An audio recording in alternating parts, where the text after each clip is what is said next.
আসসালামু আলাইকুম। আমার ডেইলি ব্লগে আপনাদের সবাইকে স্বাগতম। আজকে থেকে চিন্তা ভাবনা করলাম যে ডেইলি ব্লগ বানাবো। তো দেখলাম বাসায় একটু ভাত ছিল।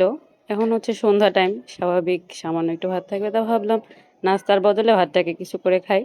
দেন আর কি মরিচ আমি ভেজে নিচ্ছিলাম, ভাবলাম ভাতটাকে মাখিয়ে একটু ঝাল ঝাল করে, এই জন্য আমি শুকনো মরিচ ভেজে নিচ্ছিলাম। এদিকে দেখেন আজকের ওয়েদারটা কিন্তু সেই ছিল, মানে ঝিরিঝিরি বৃষ্টি পড়তেছে সারাদিন, সেই সকাল থেকে। মাঝখানে একবার বেশি হয়েছিল, দেন আবার কমে গেছে। এদিকে আমার মরিচ ভাজা রেডি।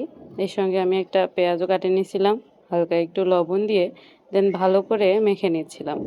এর সঙ্গে কিন্তু রসুন দিলেও মানে মজা লাগে অনেক, বাট রসুনটা ততক্ষণ আমি ওয়েট করতে পারতেছিলাম না, খিদা লাগছিল একটু। ওই জন্য আর কি মরিচটা ভাঙিয়ে নিচ্ছিলাম। আর কথা হচ্ছে যে আমার পেঁয়াজটা কিন্তু বেশি মোটা মোটা হয়ে গেছে কাটা। আমি পেঁয়াজ বেশি কাটতে পারি না ভালো, আমার জামাই কিন্তু ভালো পারে।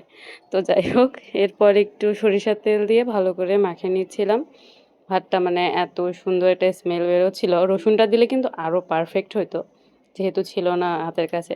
যাই হোক, এরপর দেখলাম বাসায় মাংস রান্না করা আছে, মুরগির মাংস।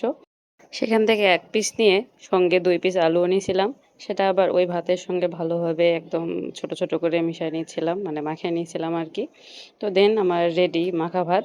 এখন দেখি খাওয়ার পালা, টেস্ট করে। ঝাল কিন্তু প্রচণ্ড হয়েছিল, বাট টেস্ট এত মজা হবে মানে আমি যেটা আশা করছিলাম তার থেকেও বেশি মজা হয়েছিল। মানে এতটাই টেস্ট হয়েছে, আমি আবার আমার জামাইকে বলতেছিলাম যে আসো খাবার নাকি, অনেক মজা হয়েছে। সে আবার বলতেছিল যে আসো আমাকে এখানে এসে খাওয়াই দিয়ে যাও, মানে সে ঘুমানোর জন্য প্রিপারেশন নিচ্ছিল বিকালে। তো আমি ভাবলাম থাক আমি খাই নাই, যেহেতু অল্প একটু ভাত, আর মজা হয়েছিল অনেক। ওখানে যাওয়ার মতো মানে এনার্জি আমার ছিল না, ভাবলাম এখানেই খাই নেই আগে। তো তারপর বললাম যে ঝাল হয়েছে, অনেক মজা হয়েছে, খায় যাও। বললো যে না আমি ঝাল এখন খাবো না, ঘুম আসবো। আর আমার মনে করেন আমি ঝাল খাইতে পারি অনেক বেশি, বাট আজকেরটা এক্সট্রিম লেভেলের ঝাল হয়েছিল। আর মজা হয়েছিল অনেক। পাশে কিন্তু আমার মেয়ে ঘুরঘুর করতেছিল, সে বলতেছিল যে দাও আমাকে একটু খাবো। সেও ঝাল খায়, বাট আজকেরটা প্রচুর লেভেলের ঝাল হয়েছিল। মানে অল্প একটু ভাতের মধ্যে আমি নর্মালি একটা মরিচ দিলেই হতো, সেখানে আমি 3টা মরিচ দিয়েছি, তাও ছিল বোম্বাই মরিচ টাইপের, মানে ওই কী বলে কারেন্ট মরিচ না জানি কি। তো যাই হোক, ওইটা এত পরিমাণ ঝাল হয়েছে, মজা হয়েছে, আমি তো শখে শখে খাই ফেলছি, বাট এতটা ঝাল লাগবে এটা আমি আশা করি নাই। কিন্তু মজা হয়েছে, আমি ঝাল খাইতে পারি, সহ্য করতে পারি, বাট দেখে বোঝা যাচ্ছে আমাকে একদম নাকের পানি চোখের পানি এক হয়ে গেছে সব, মানে ঝালে আর কি। বাট প্রচুর মজা হয়েছিল, আমি তো সব চেটে পুটে খাচ্ছিলাম। একদম শেষ দেখেন।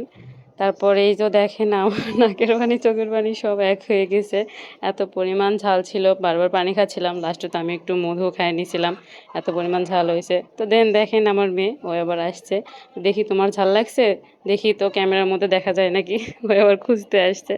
যাই হোক, আজকে ভিডিওটা এ পর্যন্তই। ভালো থাকবেন সবাই, আল্লাহ হাফেজ।